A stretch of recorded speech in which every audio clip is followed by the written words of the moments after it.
تمام تعریفیں اللہ تعالیٰ جل مجدہ الکریم کے لیے، درود و سلام نبی کرم نور مجسم شفیع معظم احمد مجتبیٰ جناب حضرت محمد مصطفیٰ صلی اللہ تعالیٰ علیہ وسلم کی ذات والا صفات کے لیے حمد و صلوات کے بعد، عزیز دوستو، بزرگوں اور بھائیوں، انسان کھائے پیے سوئے جاگے تو اس کے جسم کی ضروریات پوری ہوتی ہیں، لیکن جب وہ اللہ کا ذکر کرتا ہے، نماز پڑھتا ہے، دعا مانگتا ہے، استغفار پڑھتا ہے، درود و سلام کے گجرے پیش کرتا ہے، تو پھر اس کی روحانی ضروریات پوری ہوتی ہیں۔ آج جس زمانے میں ہم وقت گزار رہے ہیں، لوگوں کی جسمانی ضروریات پوری کرنے کے لیے، غذائی ضروریات پوری کرنے کے لیے بہت سارے بندوبست کیے جا رہے ہیں، لیکن جتنا لوگ اپنی ظاہری ضروریات میں خود کفیل ہوتے جا رہے ہیں، اتنا ہی زیادہ وہ روحانی طور پر کمزور ہوتے جا رہے ہیں۔ گھنٹوں بیٹھ کر گپ شپ کرنے والے لوگوں کے لیے تھوڑی دیر بھی ذکر الہی کرنا مشکل ہو جاتا ہے۔ لمبی چوڑی باتیں کرنے والے، لمبے چوڑے دلائل دینے والے لوگ اور سمجھدار لوگ اور سیانے لوگ عبادت کے معاملے میں سستی کرتے ہیں، عمل کے مسئلے میں کمزور ہو جاتے ہیں۔ تسبیحات کرنا، وظائف پڑھنا، درود و سلام پڑھنا، کم بولنا، سچی بات کرنا، صبر سے رہنا، شکر کو اپنانا، قناعت اختیار کرنا، حسد، بغض، عداوت سے بچنا، یہ لوگوں کے لیے مشکل ہو جاتا ہے۔ پھر اس کا نقصان یہ ہے کہ معاشرہ ایک عجیب سی بے سکونی اور بے قراری کا شکار ہے۔ جیب میں بہت زیادہ پیسے رکھنے والا، خوش شکل نظر آنے والا، پیٹ بھر کے روٹی کھانے والا شخص بھی ڈھونڈتا پھرتا ہے کہ آخر میں پریشان ہوں کیوں۔ آپ انسانیت کی تاریخ پڑھیں گے تو آپ کو معلوم ہوگا کہ انسان نے کبھی پتھر کی پوجا کی، کبھی معاذ اللہ چاند سورج کی، درختوں کی، بتوں کی پوجا کی۔ معاذ اللہ یہ غلط ڈائریکشن پہ تو چڑھ گیا، لیکن ایسا نہیں ہے کہ کوئی بندہ دنیا میں آیا ہو اور کسی کی اس نے عبادت نہ کی ہو۔ اس لیے کہ اللہ تبارک و تعالیٰ نے جس طرح ہمارے جسم میں کھانے کی طلب رکھی ہے، پینے کی طلب رکھی ہے، سونے کی طلب رکھی ہے، اسی طرح اللہ تعالیٰ نے عبادت کے لیے طلب رکھی ہے جسم میں۔ یہ تو ہوا کہ انسان گمراہ ہو گیا، غلط رستوں پہ چل نکلا، اس نے جھوٹے معبودوں کی طرف معاذ اللہ توجہ کر لی، لیکن وہ کسی نہ کسی کے سامنے جھکتا رہا، کیونکہ اس کے وجود میں طلب تھی، شوق تھا اسے کہ وہ عبادت کرے۔ اللہ تبارک و تعالی جب مسلمان کو توفیق دے اور اللہ کی بارگاہ کی جانب وہ رجوع کرے، تو پھر اس کا رویہ یہ ہونا چاہیے کہ اس کی توجہ ہو اللہ کی جانب۔ ہمارے ہاں تسبیحات پڑھ لی جاتی ہیں اگر کبھی موقع ملے، لیکن وہ خاص انہماک، وہ خاص شوق، وہ خاص ذوق اللہ تبارک و تعالیٰ کی عبادت کا، ایک ہوتا ہے نماز پڑھنا، ایک ہوتا ہے اہتمام کے ساتھ نماز پڑھنا، یعنی ذرا وقت پہ اٹھنا، ذرا صحیح کر کے وضو کرنا، ذرا شوق سے مصلی بچھانا۔ ایک ہوتا ہے تسبیح پڑھ لینا، اور ایک ہوتا ہے ذرا تھوڑا سا نا شوق کے ساتھ اللہ کو یاد کرنا۔ آپ کبھی جو میں نے آیہ کریمہ پڑھی، اس کی آپ شان نزول دیکھیں، نبی کریم صلی اللہ تعالیٰ علیہ وسلم کے نا کچھ صحابہ اللہ کی محبت کے شوق میں حضور کی بارگاہ میں حاضر ہوئے، اور انہوں نے آ کے عرض پتہ کیا کیا؟ عرض کرنے لگے، یا رسول اللہ صلی اللہ تعالی علیہ وسلم سالوں بیت گئے ہیں سجدے کرتے ہوئے، حضور سالوں بیت گئے ہیں تسبیح پڑھتے ہوئے، سالوں بیت گئے کہتے ہوئے کہ سبحان اللہ وہ پاک ہے، ہمیں سالوں بیت گئے یہ کہتے ہوئے کہ اللہ اکبر وہی سب سے بڑا ہے، سالوں بیت گئے کہتے ہوئے کہ الحمدللہ ساری تعریفیں اللہ کے لیے، سالوں بیت گئے اس کی تسبیح کرتے، تحلیل کرتے، تکبیر کہتے۔ حضور اب نہ ہمارا اپنے رب سے ملنے کو جی چاہتا ہے، کبھی اے حقیقت منتظر نظر آ نہ لباس مجاز میں، لاکھوں سجدے تڑپ رہے ہیں میری جبین نیاز میں۔ اور اقبال کہنے لگے کہ تیرے عشق کی انتہا چاہتا ہوں، تو میری سادگی دیکھ کیا چاہتا ہوں، میرا ذرا سا تو دل ہے مگر شوق اتنا، میں وہی لن ترانی سنا چاہتا ہوں۔ میرا بھی دل کرتا ہے کہ اللہ میں تجھے کہوں میں تجھے دیکھنا چاہتا ہوں، جس طرح حضرت موسیٰ کلیم علیہ السلام نے کہا تھا، اور تو مجھے کہے کہ لن ترانی تو نہیں دیکھ سکتا، ذرا سا تو دل ہے مگر شوق اتنا، میں بھی وہی لن ترانی سنا چاہتا ہوں۔ پھر کہنے لگے بھری بزم میں راز کی بات کہہ دی، بڑا بے ادب ہوں سزا چاہتا ہوں۔ دیکھو سب لوگوں کے بیچ ہی میں نے یہ کہہ دیا۔ میرے عزیز صحابہ نا شوق میں، کتنے سارے لوگ ہیں آپ، کتنی ماشاءاللہ بڑی تعداد میں آپ آئیں، ہم بھی کبھی اس شوق میں گئے ہیں کہ ہمارے رب کو دیکھنے کو دل چاہتا ہے، ہمارا جی چاہے وہ کبھی ہمیں ملے، ہم کبھی اس کی زیارت کریں، اس کی بارگاہ کرم میں ہم حاضر ہوں۔ صحابہ نے عرض کیا یا رسول اللہ صلی اللہ تعالی وسلم ہمارا رب کہاں ہے؟ ہمارا نا اپنے رب کو دیکھنے کو جی چاہتا ہے۔ جب صحابہ نے یہ عرض کیا تو اللہ نے قرآن مجید نازل کیا، فرمایا وَإِذَا سَأَلَكَ عِبَادِي أَنِّي فَإِنِّي قَرِيبٌ، محبوب جب میرے بندے آپ کی بارگاہ میں آ کے میرے بارے میں پوچھیں نا تو ان سے کہہ دینا میں ان کے قریب ہی ہوں، قریب ہی ہوں۔ دلیل کیا ہے؟ بھائی اذا دان، یہ جب بھی مجھ سے دعا مانگیں گے میں ان کی دعاؤں کو قبول فرماؤں گا، میں ان کے قریب ہوں، میں ان کے قریب ہوں، یہ جب بھی دعا مانگیں گے نا میں قبول کروں گا، میں ان کے قریب ہوں۔ اللہ تبارک و تعالیٰ کے بندے اللہ سے محبت کرتے، رب کی بارگاہ میں جھکتے، اس کو اپنے دکھ سناتے، اس کے پیارے محبوب صلی اللہ تعالیٰ علیہ وسلم کا وسیلہ لے کے اس کے حضور حاضر ہو جاتے، پیشانیاں سجدوں سے روشن ہوتی۔ ہم نا ہر چیز کے لیے وقت نکالتے ہیں، ہر چیز کے لیے، لیکن عبادت کے لیے وقت نہیں نکالتے۔ ہر شے آباد ہے، ہر شے، ہماری فیس بک بھی آباد ہے، واٹس ایپ بھی آباد ہے، ہمارے ٹویٹر بھی آباد ہیں، ہماری ہر چیز آباد ہے، سب سے کم آباد ہمارا مصلی رہ گیا ہے، سب سے کم۔ وہ لوگ اب ڈھونڈنے سے ملتے ہیں جن کی بغل میں مصلی ہوتا تھا۔ میرے بھائی آپ کتنا کو دنیا کے پیچھے بھاگو گے تھکا دے گی، کتنا دولت کے پیچھے بھاگو گے تھکا دے گی۔ آپ جب اپنی زندگی میں جمع تفریق کرو گے نا تو مرتے وقت احساس ہوگا کہ سارا کچھ تو لوگوں کے لیے کیا، اپنے لیے تو کر ہی کچھ نہیں سکے۔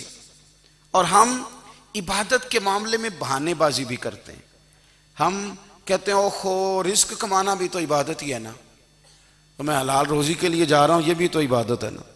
میری طرح کے لوگ کہہ دیتے ہیں کہ میں سویرے اٹھ کے مدرسے میں کچھ اسباق دیکھتا ہوں تو یہ بھی تو عبادت ہے، میں بیان کرنے کے لیے مطالعہ کرتا ہوں تو یہ بھی تو عبادت ہے نا، اتنے لمبے سفر کر کے ملک میں دنیا میں گھومتا ہوں تو یہ بھی تو میں عبادت ہی کر رہا ہوں۔ اب اسپیشل نفلوں کے لیے وقت کس طرح نکلے، اسپیشل کر کے تسبیح میں کیسے چلاؤں، میں سارا کچھ ہم بہانے بنا لیتے ہیں نا۔ میرا سوال یہ ہے کہ یہ ساری باتیں صحابہ کو، نبی کریم کو، دیگر لوگوں کو بھی تو پتہ تھی نا، لیکن آپ غور تو کریں 23 سال حضور کو وقت ملا، مختصر وقت ظاہراً تبلیغ کرنے کے لیے، پوری دنیا میں دین بھی پھیلانا ہے۔ گھر میں 11 ازواج ہیں، 4 بیٹیاں ہیں، ان کی اولادیں، سارے کام کاج بھی دیکھنے ہیں، لیکن سیدہ طیبہ طاہرہ حضرت عائشہ صدیقہ رضی اللہ تعالیٰ عنہ فرماتی ہیں سارا دن تبلیغ کرتے، ہر غلام کے دکھ سنتے، گھر میں آتے تو اپنے گھر والوں کا خیال کرتے، کام میں ہمارا ہاتھ بٹاتے۔ قربان جاؤں، کہتی ہیں زمانہ سارا سو جاتا لیکن آمنہ کے لال مصلی بچھا لیتے۔ دنیا سو گئی ساری، سب سو گئے، جو خدام تھے، وہ جو غلام تھے، وہ سو گئے۔ صحیح مسلم میں لفظ ملیں گے، سیدہ پاک فرماتی ہیں او میرے نبی کے غلاموں، میں نے یہ رنگ بھی دیکھا ہے کہ حضور نے اتنا کھڑے رہے، اتنا قیام کیا، اتنا قیام کیا کہ مقدس پیروں میں ورم آ گئے، سوج گئے پیر، اتنے بڑے۔ دل پہ ہاتھ رکھ کے نہیں بتا سکتا کہ میرے کبھی نماز میں پیر سوج گئے ہوں، کوئی نہیں بتا سکتا۔ بچوں کی روٹی کماتے تھک گئے بات الگ ہے، ہم سیر کرنے گئے تو تھک گئے بات الگ ہے، لیکن عبادت میں یہ بھی تو مسلم شریف ہے نا، یہ بھی تو دین ہے نا، یہ بھی تو حضور کی سنت ہے، یہ بھی تو وہ چیز ہے جو کریم کی آنکھوں کی ٹھنڈک ہے۔ سیدہ فرماتی ہیں پیروں میں ورم آ گئے، اور ساری رات ہی حضور نے نماز پڑھی اور ایک ہی آیت بار بار دہرائی۔ مسجد نبوی میں بلال حبشی نے فجر کی اذان دے دی اور حضور ابھی مصلی پہ تھے، کریم فارغ ہوئے۔ میں نے عرض کی یا رسول اللہ صلی اللہ علیہ وسلم، آپ کے تو صدقے اللہ اگلے پچھلوں کے گناہ معاف کرے گا، تو آپ اتنی آہوزاری کیوں فرماتے ہیں؟ آپ تو شفیع ہیں، آپ تو انبیاء کے امام ہیں۔ تو حضور نے فرمایا عائشہ تم نے گنوایا ہے نا میرے اللہ کی مجھ پر کتنی رحمت ہے، افلا اکون عبدا شکورا، فرمایا اگر اس نے اتنی نعمتیں دی ہیں تو کیا میں اس کا شکر گزار بندہ نہ بنوں؟ میں شکر گزار بندہ نہ بنوں اس کا؟ پھر اگر اتنی نعمتیں اس نے دی ہیں، مجھے اتنا نوازا ہے، تو پھر میں اس کے سامنے سجدے نہ کروں؟ او میرے بھائی، بڑے قابل فخر لوگ ہیں ہم کہ ہم نبی پاک کے غلام ہیں، ہم قابل فخر ہیں کہ نبی کریم کے غلام ہیں۔ کیا کبھی اس غلامی کے شکرانے میں بھی 2 نفل پڑھے کہ یا اللہ تیرا شکر ہے تو نے ہمیں حضور کا غلام بنایا ہے؟ یاد رکھیں کہ اپنی روحانی زندگی کو آباد کریں، استغفار پڑھیں، تسبیحات کریں۔ حضرت عبداللہ ابن عمر رضی اللہ تعالیٰ عنہ حضرت عمر کے صاحبزادے، مکہ مکرمہ میں ان کی قبر ہے۔ میں نے جب انہیں پڑھا تو مجھے ان سے بڑا پیار ہو گیا، لیکن آپ کو پتہ ہے وہاں جا کے کسی شخص کا مزار تلاش کرنا یا پوچھنا ایک مشکل کام ہوتا ہے۔ تو ایک دفعہ میں مکہ شریف میں حاضر تھا، تو ایک گاڑی والا ڈرائیور مجھے کہنے لگا کہ مولانا میں آپ کو جانتا ہوں، مجھے آپ سے محبت ہے، ایک بات بتاؤں آپ کو؟ میں نے کہا بتاؤ۔ کہنے لگے حضرت عبداللہ ابن عمر کی قبر دیکھنی ہے۔ میں نے کہا یہ تو نہیں کہہ رہا، یہ کسی نے بندوبست کرایا ہے، یہ اللہ نے تیرے دل میں بات ڈالی ہے، یہ ہو گیا تو لے چل مجھے۔ حضرت عبداللہ ابن عمر کو نبی پاک نے فرمایا تھا راجل صالح، یہ نیک بندہ ہے، یہ متقی آدمی۔ حضرت عبداللہ ابن عمر رضی اللہ تعالیٰ عنہ سیدنا فاروق اعظم رضی اللہ تعالیٰ عنہ کے صاحبزادے ہیں، اور ان کی ہمشیرہ سیدہ حفصہ رضی اللہ تعالیٰ عنہ حضور کی زوجہ محترمہ ہیں۔ ایک دن اپنی ہمشیرہ سے کہنے لگے کہ نبی کریم صلی اللہ تعالیٰ علیہ وسلم گھر میں آئے نا، اور اگر حضور غم امت میں پریشان نہ ہوں، طبیعت کو حشاش بشاش دیکھو، تو ذرا پوچھنا تو صحیح حضور کا میرے بارے میں کیا خیال ہے، پوچھنا تو صحیح کہ کریم کی بارگاہ میں میرا کیا مقام ہے، میرے بارے میں حضور کیا فرماتے ہیں۔ اب بہن کو کام بتائے، اور بتائے بھی بھائی، اور پھر بہن وہ کام نہ کرے، یہ تاریخ میں ہوتا نہیں۔ حضرت عمر فاروق رضی اللہ تعالیٰ عنہ کی صاحبزادی ام المومنین رضی اللہ تعالیٰ عنہ فرماتی ہیں کہ میں تو بس منتظر تھی، انہوں نے تو کہا تھا نا کہ اگر تم حشاش بشاش دیکھو تو بات کرنا، لیکن حضور تشریف لائے، میری باری تھی، میرے گھر تشریف لائے، کھانا پیش کیا تو فوراً میں نے عرض کی حضور ایک بات پوچھنی تھی۔ تو حضور نے فرمایا پوچھئے۔ میں نے عرض کی حضور میرے بھائی عبداللہ ابن عمر کے بارے میں آپ کا کیا خیال ہے؟ نوجوانوں میری بات پہ غور کرنا، میرے بھائی کے بارے میں آپ کا کیا خیال ہے؟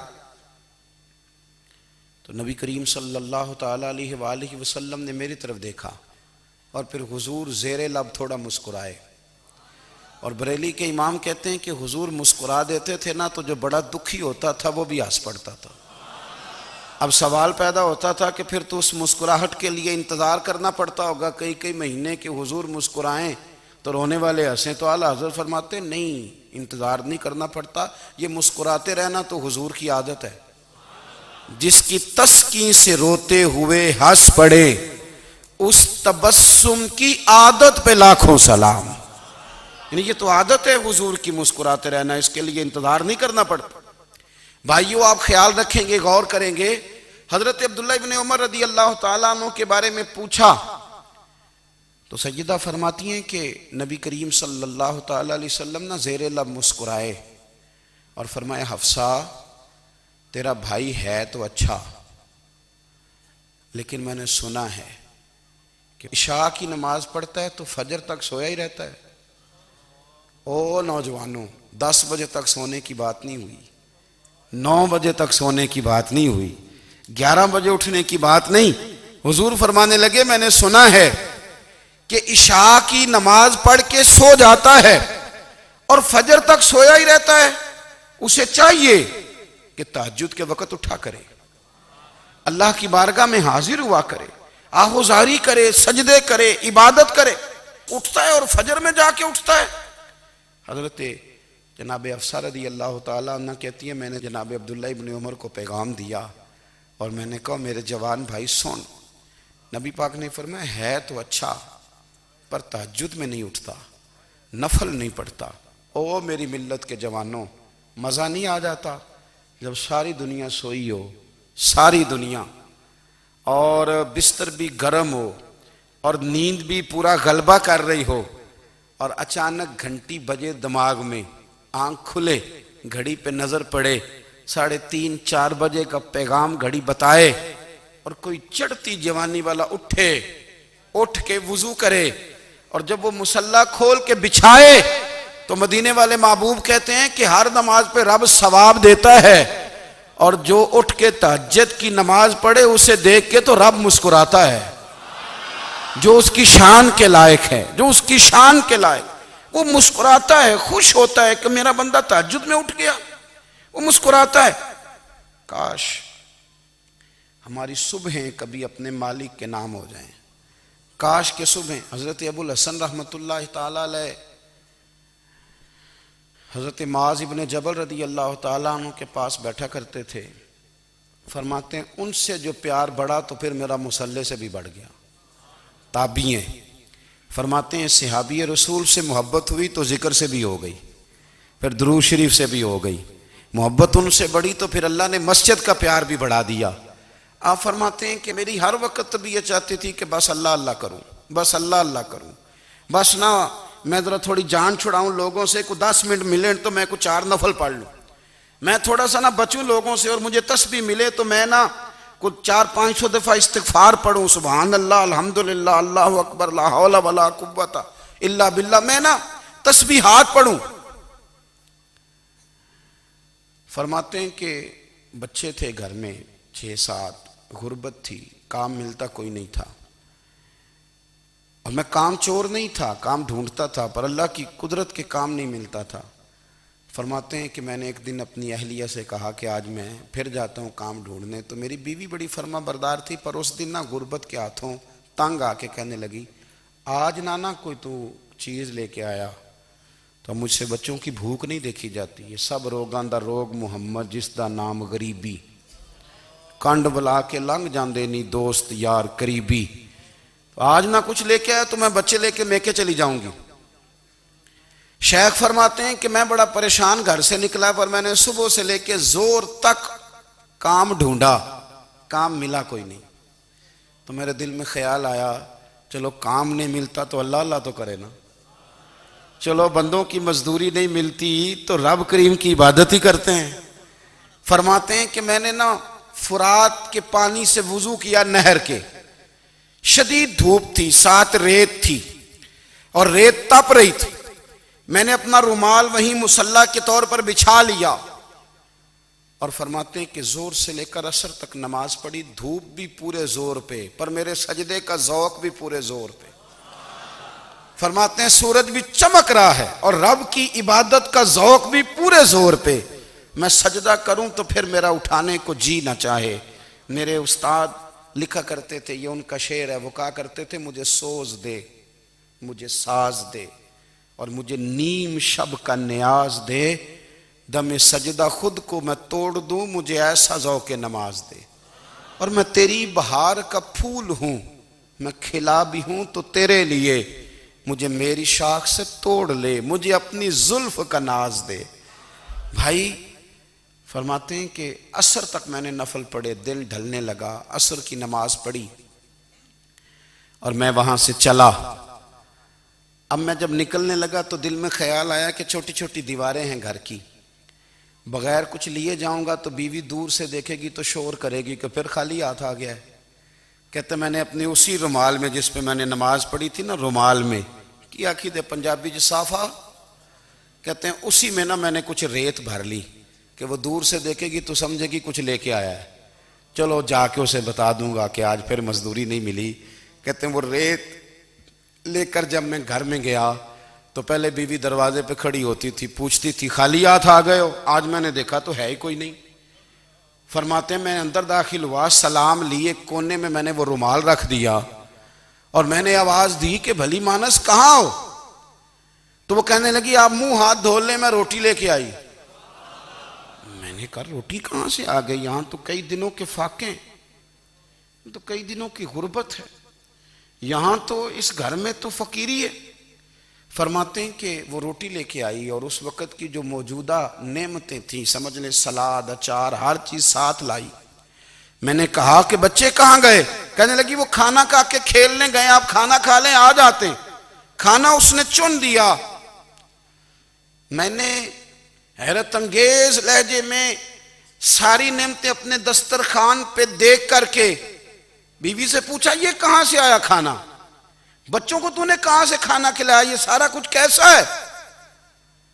تو کہنے لگی پتہ نہیں آج آپ کس کریم کی مزدوری کرنے چلے گئے تھے، پتہ نہیں کس کریم کی، میرے گھر میں تو اتنی نعمتیں آئی ہیں کہ مجھ سے سنبھالی نہیں جا رہی، اتنا اناج ہے، اتنا گندم ہے، کس کریم کے دروازے آج چلے گئے تھے؟ یہ کہتے کہتے وہ اٹھی اور اٹھ کر کے کہنے لگی پہلے بڑا کچھ آیا تھا، اب کیا لے آئے ہو؟ اور جا کر کے نا اس نے وہ ریت والا رومال کھولا، کہنے لگے میں تو لے کے آیا تھا ریت، تو میرے رب نے اسے بھی سونے اور ہیرے بنا دیا تھا۔ جب آپ کی توجہ اللہ کی جانب، میرے نبی پاک صلی اللہ تعالی علیہ وسلم نے فرمایا ہر چیز اپنے رب سے مانگ، ہر چیز مانگ، ہر چیز مانگ۔ یا رسول اللہ کیا کچھ؟ میرے محبوب نے فرمایا تیرے گھر میں نمک بھی ختم ہو جائے تو وہ بھی اپنے رب سے مانگا کر، تو مانگنا وہ تجھے دے گا، تو اس کی بارگاہ میں کشکول طلب دراز تو کرنا۔ اور ترمذی شریف میں عجیب لفظ ہیں، رسول کائنات نے فرمایا، رب کریم فرماتا ہے جب میرا بندہ ہاتھ اٹھاتا ہے نا تو مجھے حیا آتی ہے کہ میں خالی کیسے لوٹا دوں اس کے، اتنے بڑے بادشاہ کی بارگاہ میں۔ او بھائی لوگوں سے عزتیں تلاش کرتے ہو تو وہ کیا تمہیں عزت دیں گے؟ وہ تو کل اچھا کہتے ہیں پرسوں برا کہنے لگ جاتے ہیں۔ لوگوں کے سامنے گڈ بک میں آنا چاہو گے تو وہ تو سویرے تمہارے بارے میں کچھ کہیں گے، شام کچھ اور کہیں گے۔ اپنی روحانی زندگی آباد کریں، اپنے مسلح کو وقت دیں، اور دنیا سے چھپ کر اس موبائل کو بند کر کے اور اپنے آپ سے بھی چھپ کے اور تنہا ہو کے چھپا کے سارا کچھ اپنے آنسو اپنے رب کی بارگاہ میں پیش کریں، اس کے حضور حاضری دیں۔ سنو نا ترمذی کی حدیث، اور اسے یاد رکھنا، نبی پاک علیہ السلام نے فرمایا اپنے دکھ لوگوں کے سامنے نہ بیان کرنا، سیٹھوں نوابوں کو نہ بتاتے پھرنا، دنیا داروں کے سامنے جا کے نہ رونا کہ میں تکلیف میں ہوں۔ فرمایا اگر دنیا داروں کو دکھ بتاؤ گے رب تمہیں کبھی غنی نہیں کرے گا، اور لوگ ہیں کہ الٹا مذاق اڑائیں گے۔ آپ کی جس سے بڑی پکی یاری ہے نا، پکی، وہ تب تک پکی ہے جب تک آپ نے 50,000 مانگا نہیں، اور جس وقت آپ نے کہہ دیا کہ میں مجبور ہوں میری مدد کر تو پھر ختم ہو گئی دوستی۔ لوگوں کے تعلقات آپ کے ساتھ تب تک ہیں جب تک آپ ان سے کوئی ضرورت وابستہ نہیں کرتے۔ کریم محبوب فرمانے لگے بندوں کے سامنے دکھ نہ بیان کرنا، اللہ تجھے کبھی غنی نہیں کرے گا، تو اپنے دکھ اپنے رب کو بتا، تو دعائیں مانگ، تو اس کی بارگاہ میں حاضر ہو، تو اس کے حضور عرض کر۔ فرمایا اپنے دکھ اپنے رب کو بتا، وہ جلدی کرے یا دیر سے کرے تجھے ساری دنیا سے بے نیاز کر دے گا، تجھے کسی کا محتاج نہیں رہنے دے گا۔ اپنے مسلح کو، اپنی دعاؤں کو. ایک بزرگ فرماتے ہیں میں نے دعا مانگنے کا طریقہ اپنی بیوی سے سیکھا. دعا مانگنے کا طریقہ اپنی، سیکھنے والے تو اپنے بچوں سے بھی سیکھ لیتے ہیں، سیکھنے والے تو ہر ایک سے سیکھتے ہیں. وہ کہتے ہیں میں نے دعا مانگنے کا سلیقہ اپنی بیوی سے سیکھا ہے. حضرت وہ کس طرح؟ فرمانے لگے میری بیوی نے نا مجھے کوئی کام بتایا، کچھ پیسوں کی ضرورت کے لیے کہا، تو میں نے اسے کہا کہ بھئی ابھی میرے پاس نہیں ہے، کچھ دنوں میں آتے ہیں تو میں دے دوں گا. عورتوں کی عادت ہوتی ہے وہ بار بار یاد کراتی ہیں. 2-4 دنوں کے بعد پھر اس نے کہا حضرت وہ میں نے کہا تھا کچھ پیسے، میں نے اسے کہا کہ ابھی میرے پاس نہیں ہے، کچھ دنوں میں ملتے ہیں تو میں تمہیں دے دوں گا. اس نے کچھ دنوں کے بعد پھر کہا حضور وہ میں نے کچھ پیسے کہے تھے.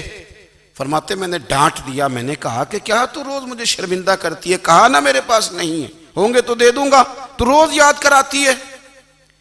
فرماتے ہیں اس نے پہلے تو میری ڈانٹ کو سہا، پھر میرے سخت جملوں نے اس کی آنکھوں میں آنسو پیدا کر دیے، پھر اس نے اپنے آنچل میں اپنے اس دکھ کو سمیٹا، اور پھر اس نے ایک جملہ کہا تو میں رو پڑا، اور مجھے اپنے رب سے مانگنے کا طریقہ آ گیا.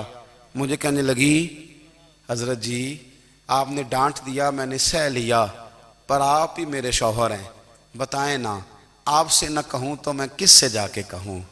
فرماتے ہیں میں رو پڑا، اور میں کھل کے رویا، اور میں تڑپ کے رویا، اور پھر میری سسکیاں بند گئیں.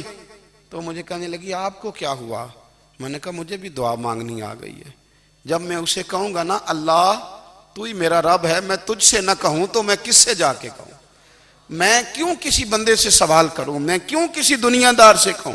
میں تیرے بندوں کا، نیک بندوں کا وسیلہ لے کے، تیرے محبوب کی غلامی لے کے تیری بارگاہ میں آیا، تجھ سے نہ مانگوں تو کس سے مانگوں؟ سمجھ آ گئی ہے.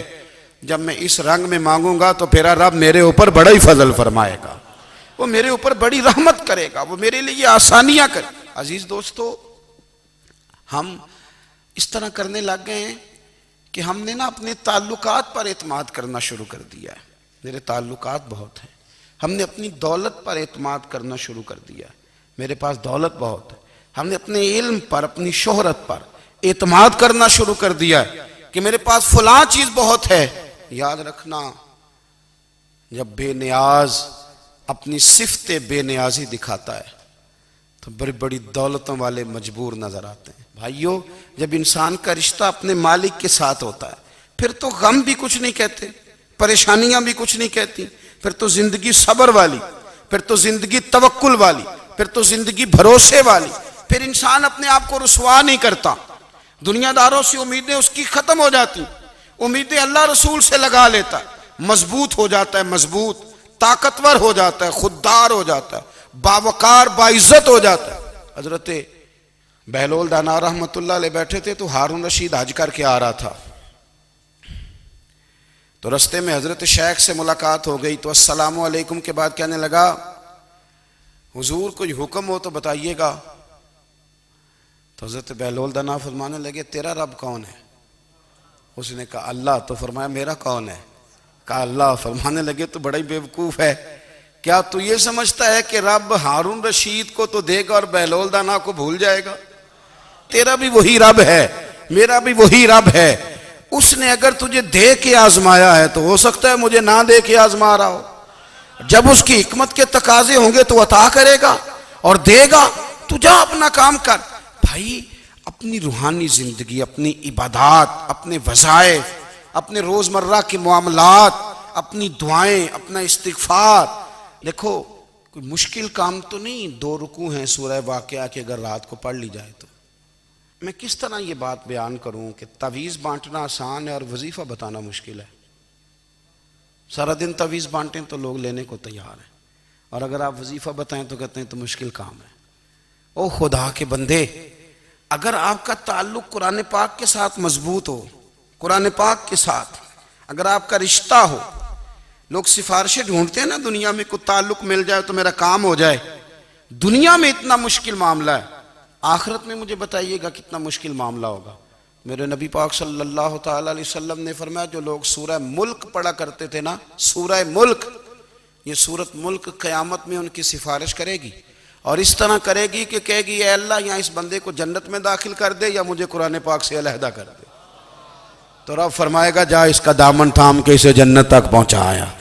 آپ بات کو سمجھیں، جب آپ کے تعلقات اپنے معاملات کے ساتھ مضبوط ہوں گے، یہ نبی کریم نے وعدہ کیا ہے کہ تو سورۃ واقعہ پڑھ تیرے گھر میں فاقہ نہیں آئے گا۔ حضرت عبداللہ ابن مسعود رضی اللہ تعالیٰ عنہ بیمار تھے تو حضرت عثمان غنی رضی اللہ تعالیٰ عنہ تیمارداری کے لیے تشریف لے گئے اور جا کر کے کہا کہ آپ بڑے بیمار ہیں، آپ کی بیٹیاں زیادہ ہیں، میں چاہتا ہوں کہ خزانے میں سے کچھ مدد کروں۔ تو سیدنا عبداللہ ابن مسعود رضی اللہ تعالیٰ عنہ اٹھ کے بیٹھ گئے اور کہنے لگے امیر المومنین، اللہ آپ کو میری طرف سے میری بیٹیوں کی طرف سے بہتر صلہ دے، میری بیٹیوں کو کسی خزانے کی ضرورت نہیں، میں نے انہیں خزانہ دے دیا ہے۔ کہا جناب آپ نے کون سا خزانہ دیا ہے، میں آپ کے مالی معاملات کو جانتا ہوں۔ تو فرمانے لگے امیر المومنین، میرے نبی کریم نے فرمایا ہے جو سورۃ واقعہ پڑھے اسے کبھی فاقہ نہیں آتا، میں نے بیٹیوں کو یاد کرا دی ہے، یہ خزانہ میں نے انہیں دے دیا ہے۔ وہ سارے والدین سنیں جو بیٹیوں کے لیے پریشان رہتے ہیں۔ حضرت عبداللہ ابن مسعود نصیحت کر رہے ہیں، فرمانے لگے میں نے سورۃ واقعہ یاد بھی کرا دی ہے، پڑھنے کی عادت بھی ڈال دی ہے۔ حضور نے فرمایا ہے جو سورۃ واقعہ پڑھے اسے فاقہ نہیں آتا۔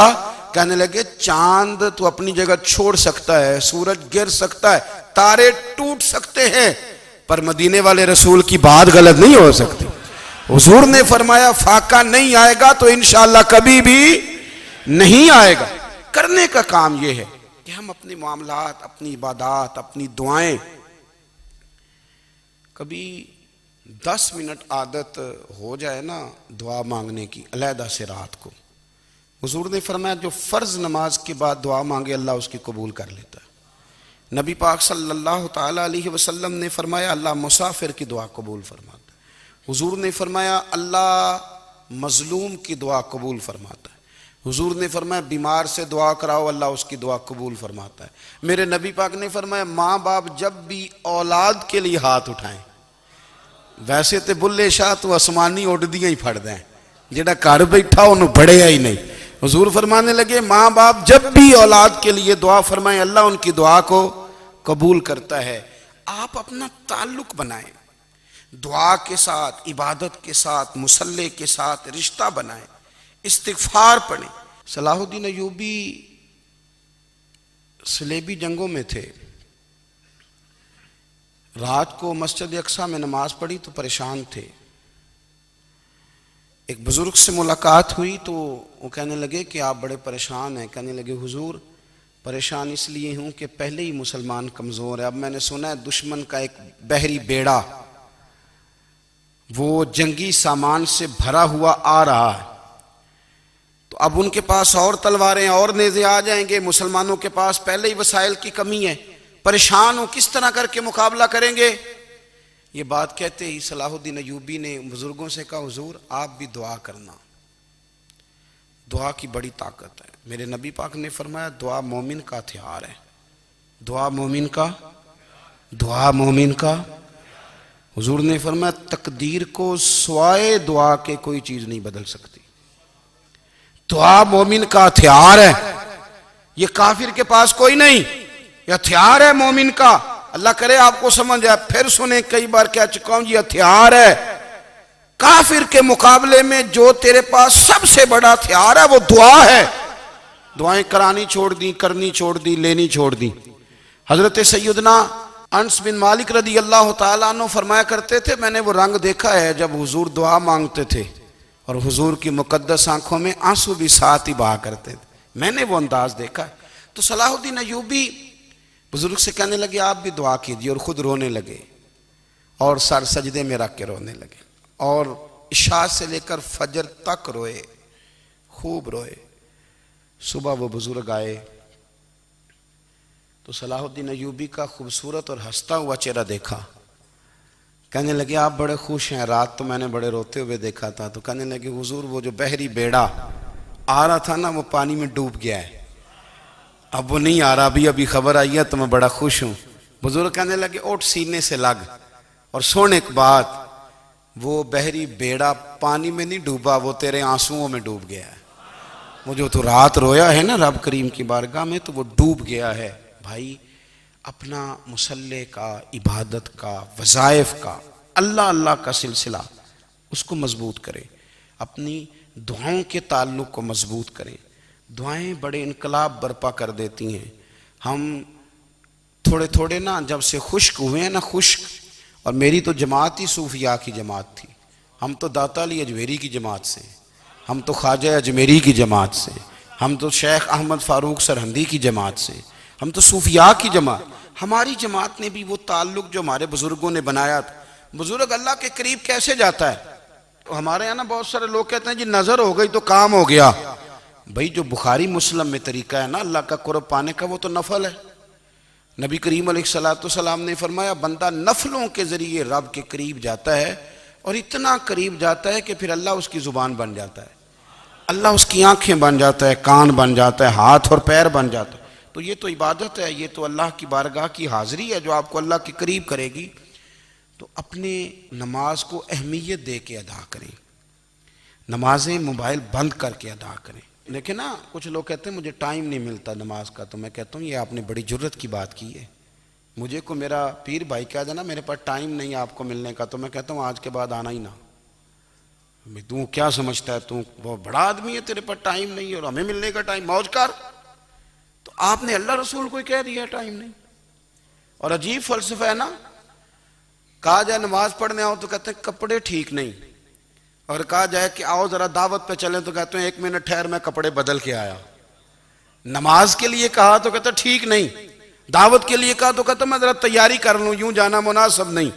یہ معاملہ ٹھیک نہیں۔ رب تو فرماتا ہے کہ جب تو مسجد میں آ تو زینت اختیار کر کے آ، خوب ذوق سے دعا مانگیں، خوب شوق سے نماز پڑھیں، خوب استغفار کا مزاج بنائیں۔ آپ لوگوں کے بیچ رہ کے سوکھ حاصل کرنا چاہتے ہیں، لیکن آپ کو پتہ ہے کئی مہینے غار حرا میں رہنا بھی مدینے والے محبوب کا طریقہ ہے۔ ہر سال اعتکاف بیٹھنا الگ سے، یہ بھی حضور کا طریقہ ہے۔ مسجد نبوی کے اندر دروازہ کھلتا تھا نبی کریم کا، پر گھر کے اندر نفل پڑے نبی پاک نے۔ اور حضور فرماتے ہیں کچھ نفل نماز گھر میں بھی پڑھا کرو، گھر کو قبرستان نہ بناؤ۔ ہمارا گھر اللہ کے ذکر سے آباد ہوگا اگر ہم نماز پڑھیں گے نا۔ میں جب سنت پڑھنے کے لیے گھر میں کھڑا ہوتا ہوں تو میرا جو 2.5-3 سال کا بیٹا ہے نا، وہ بھی میرے ساتھ نماز پڑھنی شروع کر دے۔ اسے پتہ کوئی نہیں نماز کیا ہوتی ہے، لیکن وہ بھی نا سجدہ نہ بھی کرنا ہے تو ساتھ لیٹ ضرور جاتا ہے۔ پتہ چلا بچے لیکچر دینے سے نماز نہیں پڑھتے، نماز شروع کر دیں تو بچے بھی شروع کر دیتے ہیں۔ ہم جب پریشان ہوتے ہیں تو لیکچر دیتے ہیں، تو لیکچر تو باہر شاید چل جائے، گھر میں کیسے چلے گا؟ گھر میں تو عمل چلے گا۔ تو میرے عزیز، آج کے اس روحانی اجتماع میں ہمارے دوستوں نے جو محنت کی، ہم نے بار بار اپنی نیت سے پوچھا خدا ہمیں معاف کرے اگر کوئی ذاتی شہرت ہے، کوئی ہمارے ذاتی مفادات ہیں، رب ہمیں ہدایت دے۔ ہماری یہ خواہش تھی کہ روحانی اجتماع ہمیں تھوڑا سا اللہ اور اس کے رسول کے جانب مائل کرے، کچھ ہمارا رشتہ مصلی کے ساتھ مضبوط کرے۔